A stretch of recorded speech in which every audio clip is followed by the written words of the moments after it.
one in jail. I think this story will get your attention. They wanted to meet with me, and I agreed. There was 8 of them. I took my daughter, who was our HR manager at the time. We walked in the room and we sat down, and the first gentleman, who was a Methodist minister, looked at me and says, "Mr. Bego, we want you to be neutral." I said, "Reverend, I am neutral. I have told the union many times, let's have an election. If you guys win, I'll live with it. If you lose, go away." He says, "No, Mr. Bego, we want you to sign a neutrality agreement." I said, "Reverend, have you ever seen or even read a neutrality agreement?" He says, "No." "So why would you want me to sign a neutrality agreement?" "Because we want you to be union." The next clergy person was a Catholic priest. I happen to be Catholic. I said, "Father, you understand we treat our people well. We pay above union wages in all the cities we're in. Our people have access to as good or better benefits. We have state-of-the-art equipment and supplies. We try to do the right thing every day." And he says, "Mr. Bego, we don't care about the facts. All we care about is that you're union. These are your clergy people." So I asked him another question. I said, "Do your congregations understand what you represent and stand for?" And a gal from the Central Christian Church says, "It's none of their business. We make those decisions." I had to hold my daughter down in the chair at that point. And I said, "Well, if that's the case, if you guys are making these decisions, don't you think you ought to have the facts?" And she says, "Mr. Bego, we are busy people. We don't have time for the facts." And that's when I really had to hold my daughter down, because I thought she was going to kill the gal. These are your clergy people. These are the people that big labor and the elitists are using in Madison, in Indianapolis, in politics across the country to infiltrate and destroy our great country. A couple other quick stories, because I know we have Mr. Murdoch that wants to speak. Some other things they did to us. The big rallies you see at Madison, we had one in downtown Indianapolis. All the big signs you see, one say "shame, shame, shame." That's what's on the bottom of my book. Same thing in Indianapolis. If you look at the bottom of this book, it looks like Nazi Germany.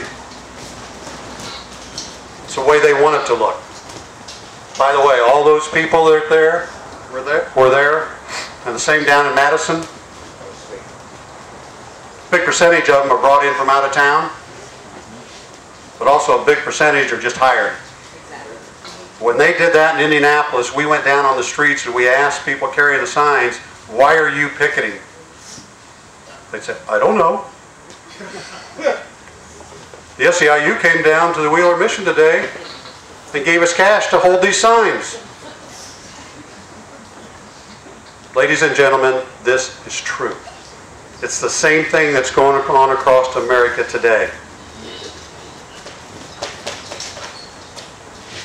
They filed OSHA complaints against my company.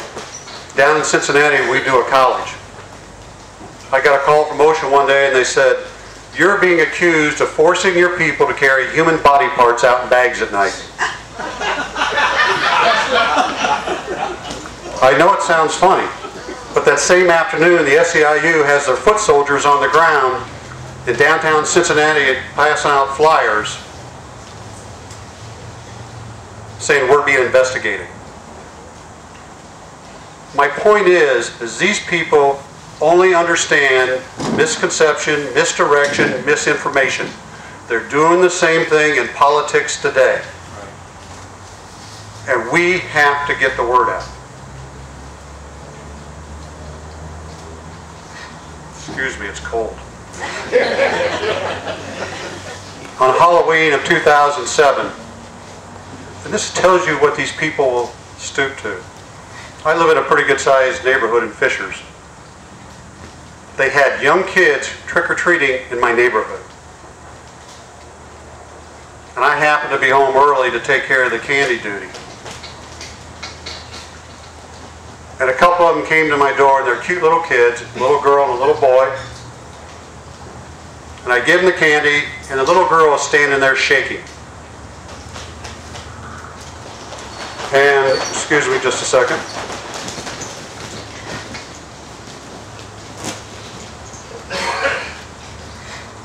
She's got these flyers that are rolled up in her hand. And I looked at it and I said, "Are you supposed to give me one of those?" She says, "Yes." And she's almost crying. And she gives me this. A house of horrors for EMS janitors. Every night they're abused and mistreated in buildings that EMS cleans.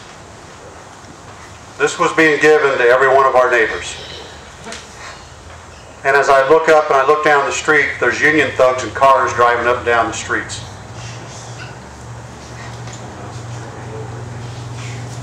Our neighbors were terrified. They didn't know what was going on. Our employees, by the way, there's some more of these pictures of their rally in downtown Indianapolis, just like they do in Madison and Indianapolis here recently. Our employees, that's what made me the sickest.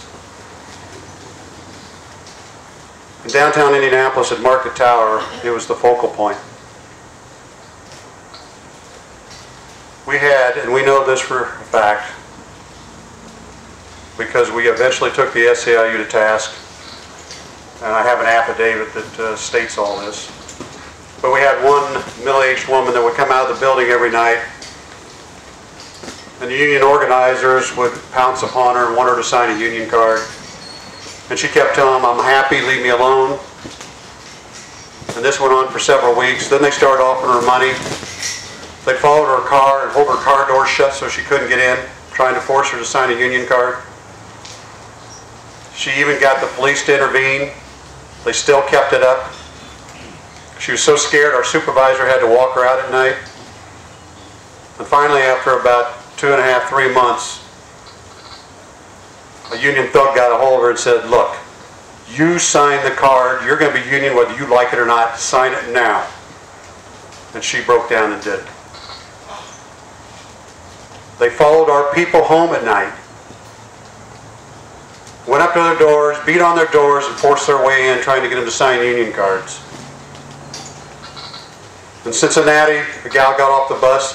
2 of them got on each side of her, bumped her all the way to the building where she was working for us, trying to get her to sign a union card. She kept saying, "No, I'm happy, leave me alone." And they stopped her at the door and said, "Look, EMS is going to be union whether you like it or not, and we're going to remember those people that help us and those that don't." Obviously a direct threat. These same people are the ones that are advisors in the White House. Andy Stern has been in the White House, the latest count, about 55 times. He left the SEIU a year ago and he's on the Deficit Reduction Committee.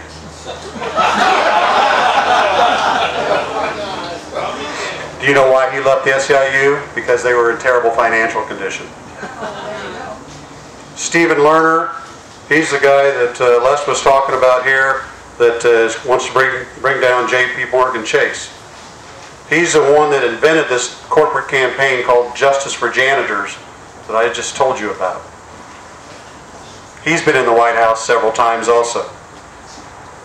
These are the people that are involved in running our country. I would submit to you they are running our country. The man in the White House is a puppet. Yep.